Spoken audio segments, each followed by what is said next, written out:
Ikaw, iho, may trabaho ka na ba? Oo, ikaw. Opo, papasok na rin po sa yung pinag-ujitihan ko rin po. Magkaiba lang kami ng... Magkano sweldo trabaho. doon? Hindi ko pa po alam eh. Diyos ko, Kanor, saan ka naman nakakita? Hindi tinanong. In-interview ng HR, hindi Yan tinanong. yung mga workaholic na tao. Hindi nagtatanong ng sweldo yan. Iba Pero yung... dapat mabuhay mo yung anak ko, ah. Kaya nga, ang gas niya na 15,000 a month, baka naman kulang pa yung sweldo mo. Di naman, no. May kotse ka ba? Meron, no. Small body ng Toyota Corolla. Luma, huluga, luma. Opo. Nako, may Pero insurance. bibili rin po ako ng bago pag nakapag-ipon-ipon na. Matagal pa yan, wag mo na kaming utuin. Matagal pa yan. Mahirap, mahalang ngayon.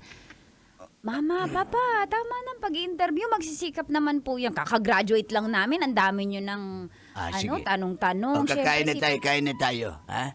Next time, magdala ka ng pagkain, ha? Kasi... Kanor, yung kamay mo! Bakit? Bakit ka kutsarahin mo? May serving spoon. Di ba pwede kutsarahin yung miswa? Ay, kamayin? Miswa, kamayin. Gusto ko kasi kayo na.